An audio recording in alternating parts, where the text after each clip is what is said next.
the total addressable market for XRP staking is the total value of XRP. I don't see a reason why you wouldn't want to stake, all the XRP in existence. There's no reason not to get yield on it. That said, I think a reasonable expectation is what I said before, which is, I genuinely think we could get to 5 billion by the middle of 2026 with a good tailwind, of course. For instance, we are working with Zaman, which is one of the major wallets on the XRP ledger, to create a smart account that enables you to stake directly from XRP ledger into Firelight on Flare without you having to touch the bridge. You don't have to interact with the bridge. You can just stake directly through what we call a smart account through Zaman, and that's in progress.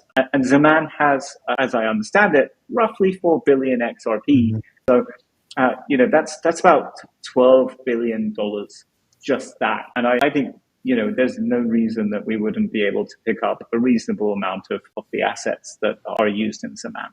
The appetite is very, very high.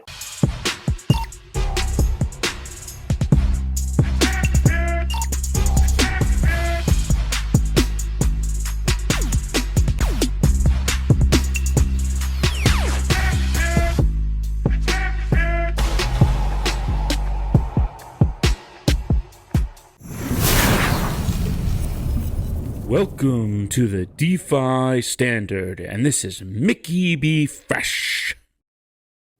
So today, we're going to wake up the XRP community because the next chapter isn't just utility, it's yield, real cash flowing yield, and it changes everything.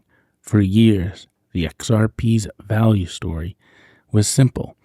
Utility as a bridge asset in RippleNet and ODL payments, plus hope for institutional adoption.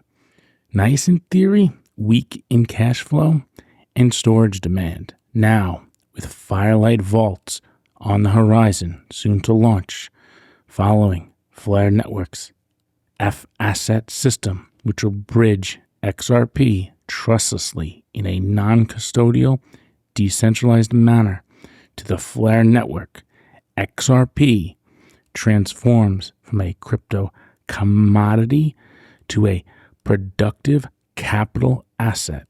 You stake XRP as FXRP on Flare into Firelight vaults, and you receive stXRP and earn real yield paid by services that buy economic security, not inflation, not taxing Layer 1 network users with high fees. Actual services and customers of those services paying for additional economic security. When you stake FXRP, you get a tokenized receipt called stXRP, and this is your claim to redeem the XRP staked in the vault, which is a standardized ERC 4626 contract. While you hold stXRP, which is a one-to-one representation that maintains its peg through organic arbitrage, and there will be liquidity to go from stXRP to FXRP in different liquidity pools. ESSs, short for economically secured services, pay fees to Firelight to lease that security. Those fees flow back to stXRP holders. How does this happen? This happens through Firelight's protocol and the ERC 4626 token standard, which is an account for all the rewards that are earned, which are likely going to be in FXRP and or stablecoins. You will also receive Firelight points, which will be likely convertible to Firelight tokens, considering Firelight is a institutional grade staking, and this is something the XRP community has waited years and has been anticipating, and is going to be massive for the whole ecosystem, which is built on decentralized finance protocols. And as XRP accrues the value from the economically secured services paying fees, your stXRP can be deployed. It's liquid. And you could use stXRP in DeFi while you keep earning the base yield. So that base yield, where does it come from? Yield comes from revenue, not from minting new tokens and not from extracting value from network users. This is huge because XRP has had no yield, no base yield, no integration into DeFi. And ESSs pay fees for uptime and security guarantees. Rewards are routed from secured service networks. And programmatic incentives tied to the performance. This is real yield. Customers paying for a service, not protocol inflation, not MEV extraction, not a fee tax on L1 users. There's no fixed APY or APR. It floats with the market. But guidance from Centaura, the institutional DeFi and blockchain infrastructure company and data analytics risk management firm, has stated in recent X Spaces and in interviews, expecting 4 to 7% in phase 2 once the economically secured services launch. Given the demand and the current momentum with the stable coins, or all our tests, and also a lot of the things that Flare is launching on DeFi show that we can be on the 4 to 6, 7% on yield on XRP, which for an asset that never seen a yield, that the cost of capital is fundamentally zero, is extremely attractive. But that rate depends on a fee schedule per unit of security, how many ESSs or SSNs a vault secures, the total value secured, and the utilization, the revenue share terms to stakers after operator costs. And there's operators who will be likely many of the Flare validators, which will handle the infrastructure for these routing of rewards, slashing, and other services. So there's liquidity terms, and the lockups will be less than 2 days. The market sets the price of security, and your APY tracks that demand. And then, of course, having other types of vaults, not Firelight. So one of the things that's quite nice, and a huge differentiator between the vaults that currently exist on XRP and the vaults that can exist on a smart contract chain like Flare, is that the vaults for XRP naturally go and get their economic exposure through a centralized exchange. The problem with that is they have a counterparty risk. They have a counterparty risk with that centralized exchange, meaning if that centralized exchange goes bankrupt, then the money that that vault provider has put on that centralized exchange may be lost. And that's rather unpleasant, and we've seen that before. In fact, we've seen it many times in our industry. One of the things about vaults with regards to Flare DeFi, and there will be vault offerings for Flare DeFi specifically that are separate from Firelight. One of the things about vaults that can use Flare DeFi is those strategies can be carried out entirely on chain, and therefore you don't have the same exposure to the credit of the exchange. And this means that you're using a DEX, an on-chain lending protocol, an on-chain purchase protocol. And so whilst there is still economic risk with regards to the markets, the price risk, or liquidation risk, you don't have the same risk, counterparty risk. And this is quite nice relative to the vaults that currently exist on XRP. And there'll be different options for different vaults following phase 2. And Centaura has a smart yields platform. If you're not aware, they are the partner integrator for Ripple and Aave, which RLUSD, some might not be aware, this will shock you, 400 million, yes, 400 million of the 715 million RLUSD that Ripple has minted and are issued in circulation is in Aave protocol on Ethereum. And their recent launch of Horizon, which is an institutional real-world asset lending protocol, allows institutions to put up tokenized RWAs as tokenized treasuries, money market funds, and borrow RLUSD against them. And that has hit max capacity at 30 million already, and it just began. So Ripple's focus is DeFi. Flare's focus is DeFi. Centaur's focus is institutional DeFi. Your focus should be DeFi. So the yields come from not inflation or user fees like in regular proof-of-stake networks that pay stakers by diluting supply or taxing transactions. That's exactly how Solana and Ethereum work. XRPL has neither.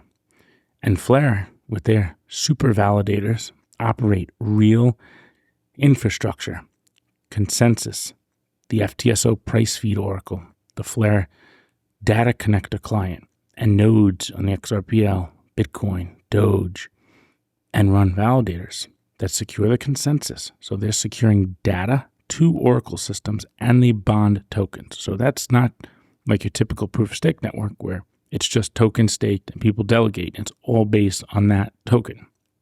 Firelight is different still because it's not a layer 1 network. It's not a blockchain. It is agnostic to the networks that it can connect to, and it's inherently built on Flare's upcoming groundbreaking protocol managed wallets, which can actually own accounts on other networks. And that's for another deeper dive to get into. But F-Assets is just the beginning. There's a lot of anticipation and hype around that. It's going to be a process. And Firelight will earn real yield to phase 2. And in phase 1, you'll get Firelight points, which will be likely convertible to Firelight tokens. And remember, institutional grade. So there's not some rinky-dink tokens. And we still got to find out more details on that. And you'll get stXRP, which will be fully deployable in Flare's DeFi ecosystem.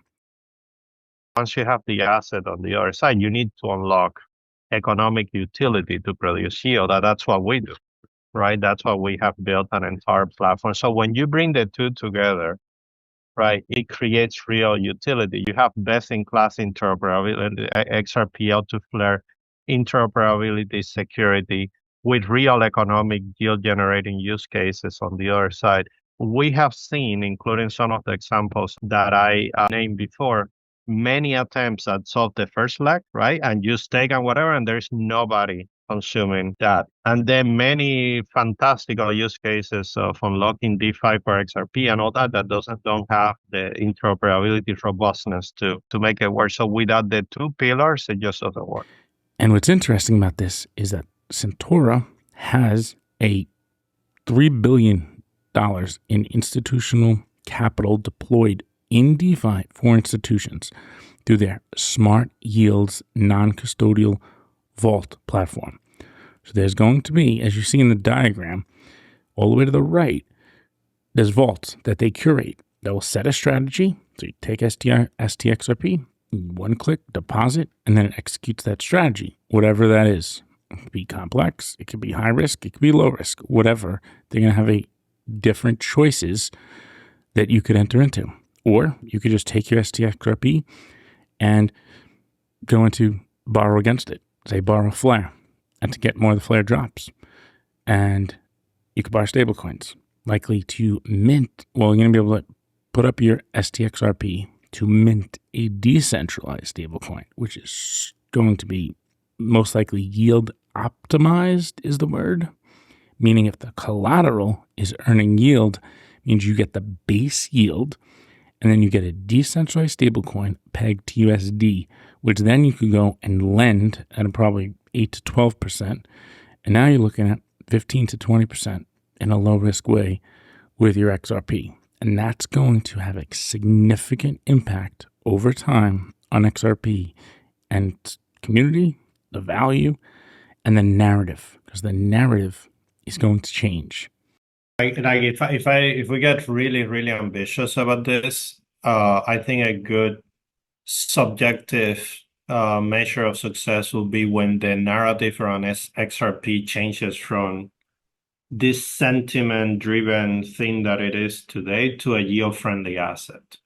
Like in Ethereum, everybody associates ETH with yield, like you want to get to that point. You want people to know that the XRP could have a yield associated with it. Like it's so seamless that every XRP holder should think about it that way. And the rewards are customer revenue. So this is not printing tokens. I just want to reiterate that. This is actual real yield. If you want to check out further, Centaura released a paper called Real Yield.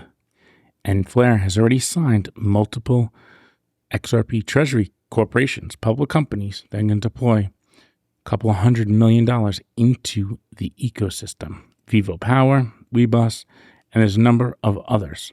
And Centaura has been in DeFi for years through the bear market.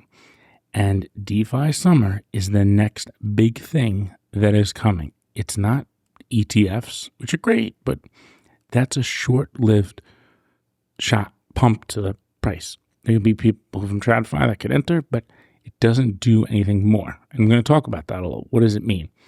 And why do institutions care about this? This is not a degen protocol. It's engineered with years of experience behind it. And FXRP has been designed by Flare for the last 6 years.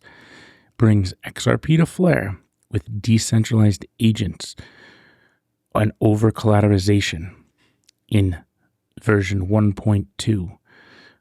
And in version 2, which will be the end of the year, protocol managed wallets will coordinate cross-chain control under the security of Flare's consensus and 125 plus validators. And protocol managed wallets runs on trusted execution environments, enforced actions securely by Flare's consensus. So one interesting component of the Firelight vaults is they're isolated. So the risks of slashing are isolated to each vault. And it maps to specific services. So there'll be clear slash and penalty logic and possibly optional tranches within the vaults to match a risk appetite. This is the stack institutions ask for. It's also, when we think of institutions, it's not just institutions using their money, but customers of those institutions. That's what's the most interesting. Like Uphold, Crypto.com have already announced integration. They want to offer the ability for their client to earn yield on their idle assets. And regulatory clarity has arrived for staking and liquid staking. You might not be aware of this, but in 2025, the SEC's Division of Corporate Finance signaled that properly designed protocol staking users delegating assets to secure networks or services is not a securities transaction in itself. That clarity opened the door for U.S. institutions to participate, either for themselves or on behalf of clients within a policy. They've also, just this past month, clarified liquid staking tokens are not securities. So there's clarification directly from the SEC, and this will likely be put in an official rule and possibly in the Market Structure Bill or Clarity Act that's in the Senate right now being debated, and it's likely to pass by the end of the year. So how does the XRPFi flywheel work? Here's the positive feedback loop. More XRP staked equals stronger security, and more ESS onboarded equals more fees, and stXRP accrues value, deeper liquidity, and integrations, more reasons for new ESS to launch and pay for security. That's a flywheel, and it compounds. So let's talk the impact on circulating supply of XRP. In order for tens of billions, if 5 to 10% stakes into Firelight vaults, so of the circulating supply of 5 to 10% is of 50 billion XRP roughly, into Firelight vaults, Flare's TVL will absolutely explode. So XRP at around $3 right now, you're looking at a significant amount. That's almost 300 million at the top in TVL. That would be huge if Flare is able to get that much. Now that's going to take time, but it's very attractive as a step function up in liquidity, because XRP is dormant capital right now. It is not being used even ODL, it's recycled and pass-through value. At 4 to 7% APY, stakers will collectively earn hundreds of millions in annual rewards. Structural supply reduction. Staked XRP is less likely to hit exchanges. So once it's deposited in the vaults, this will ease sell pressure while yields attract new buyers. So you won't have that instant demand pump from, say, like ETFs when they launch. That'll be very short-lived. It'll plateau and then likely also competing with other ETFs of other cryptos. ETH and Bitcoin, who have ETFs now, have had a unique situation. They're not competing with any other cryptos.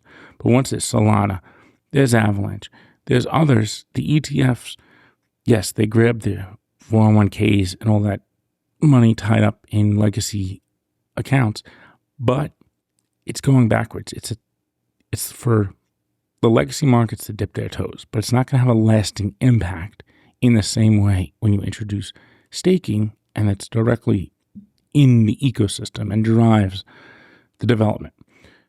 So these rewards paid in fees, and there's programmatic incentives. Flare is dropping 2.2 billion Flare over 12 months into select DeFi dApps on Flare, which could be where a strategy from the Centaur Vault is routed through.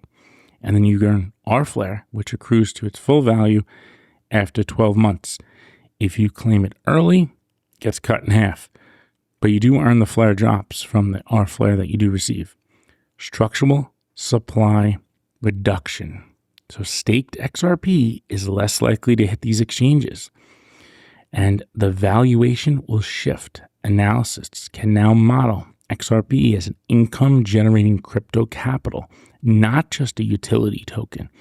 There's this false perception that utility run, and just the word utility is going to take off. What does that mean? Like, utility can be anything from it's used as transaction fees and gas fees. That's not going to do it.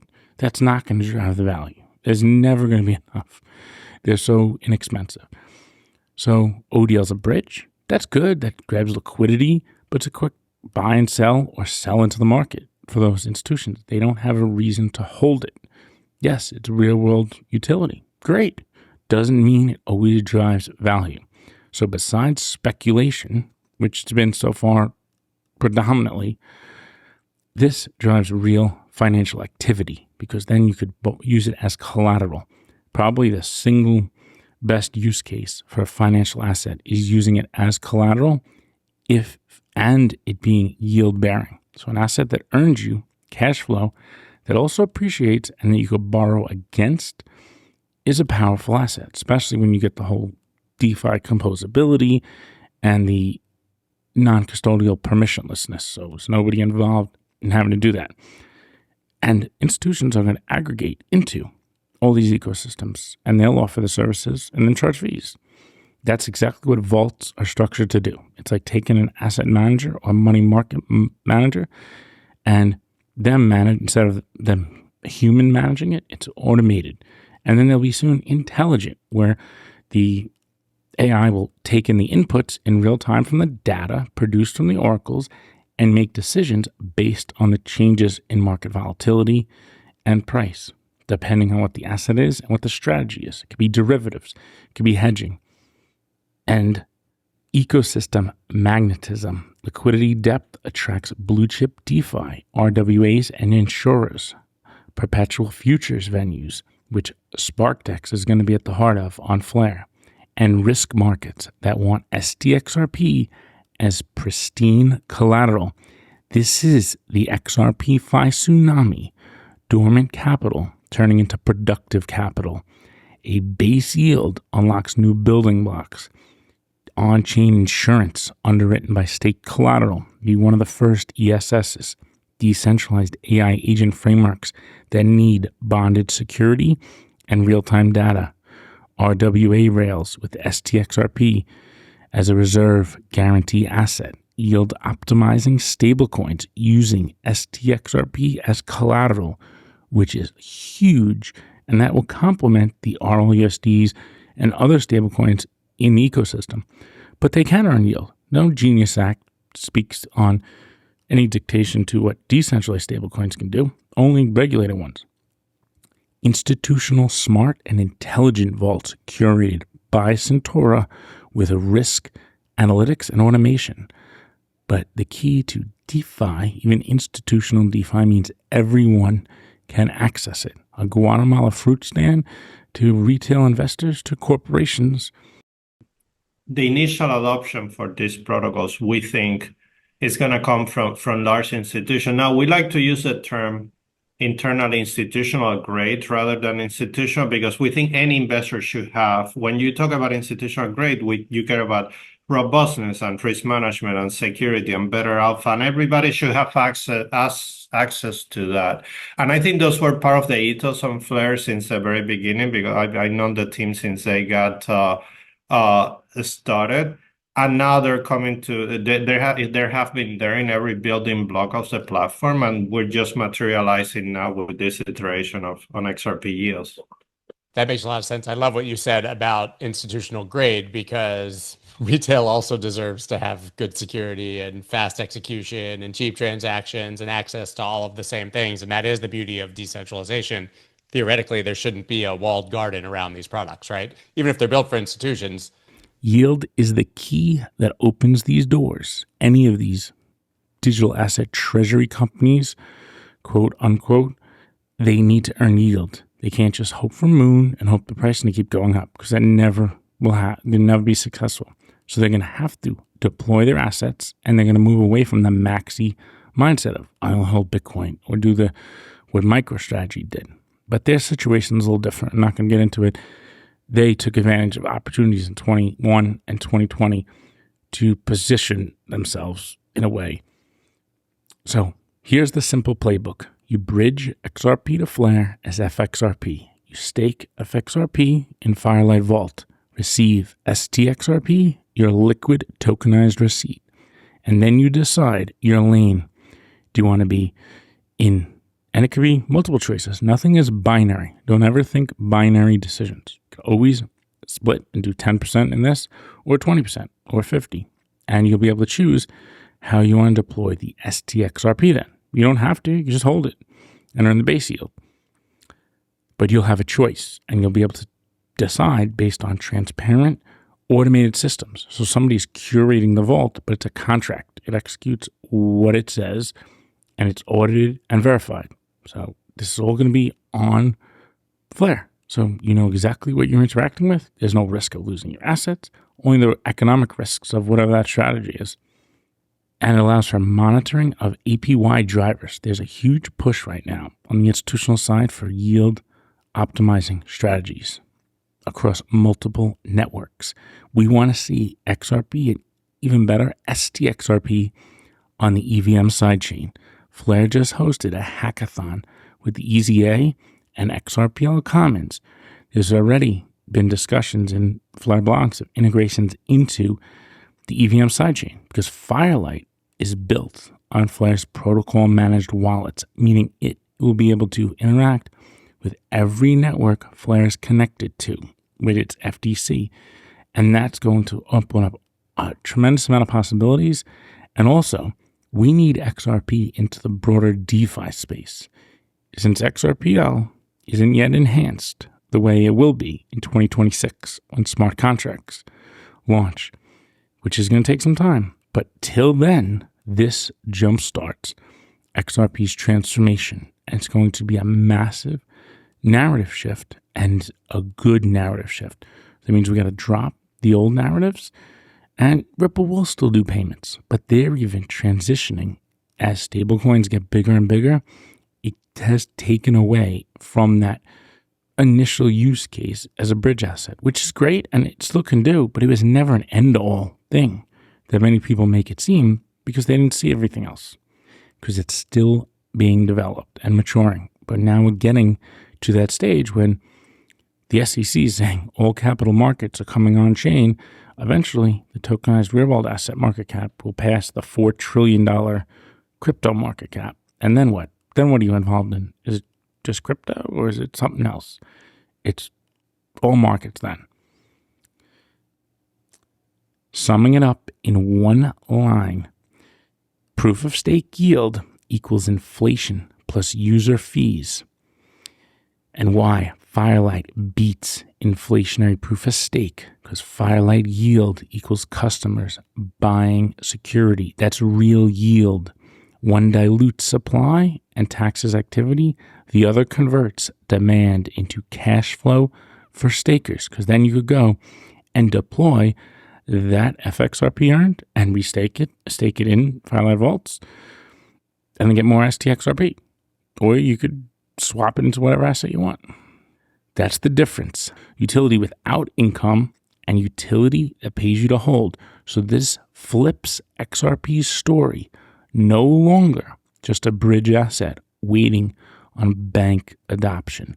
No longer sidelined from DeFi. XRP becomes crypto capital, a reserve asset that earns storage demand, the true driver of value, according to Susan Athey and Bobby Mitchnick's 2018 fundamental value analysis of XRP and Bitcoin. That was the underlying theme of that whole paper. Many people talk about it all the time, but they don't bring that up. But that is facilitated by utility. But you need to lock the asset up, and you lock it up because it earns, and then you could redeploy it. So it's almost like rehypothecating it, but in the ecosystem. So it can't be resold when it's earning and locked up, providing economic security. That's how you remove the supply from the market. Because everyone's talking supply shock. Supply shock of what? From where? So you hold to earn replaces hold and hope. And the community, not a handful of institutions, captures the upside. Centauro's role in Firelight, which is a merger of a deep analytics and institutional liquidity expertise backed by strategic investment from Ripple and Flare. This brings risk curation, vault intelligence, and integration with blue chip DeFi. That matters because scale demands professional plumbing. So now is the time to level up your understanding. Test the rails with small stakes you can sleep on. Learn how stXRP moves through DeFi. Watch the tutorial videos that Flare puts out. Follow their X Spaces. Firelight has done a fantastic job at putting out educational information. Read their blogs, put them through AI, have them summarize them for you so you understand what's going on. If you want to be at the forefront with opportunity, you need to put in the time and effort. Learn how stXRP will earn compounding yields and allow you to stack APY. And teach the next person. This is a ground-up revolution. We are the catalysts. If you want hands-on strategies, risk playbooks, and a deeper dive into what's coming, you can join the Mickey B. Fresh Patreon group as a VIP Patreon member. We do 2 times a week Zoom calls. I've been doing them for 4 years. We're almost at 500 Zoom calls every Sunday and Wednesday. We break down the vaults, the different compounding tactics from beginner to advanced. Bring your questions and bring your curiosity. We have a fantastic group aging from people in their 20s all the way to people in their 80s. The link will be in the description below. XRP as an idle utility asset is over. There is no utility run. That is a false narrative. XRP as a yield-bearing capital asset is about to arrive, and you will stake with intelligence, and you'll arm yourself with knowledge. As David Schwartz says, choose your lane and ride the XRP DeFi tsunami with purpose. I'm Mickey B. Fresh, and this is the DeFi Standard. See you next time. The history of business would teach us that compound interest is the strongest force in the universe. And so whoever produces the best cash flow will eventually win. And I think the people getting smart about and deep about their risk-adjusted cash flow will be the DATs that emerge over the long term.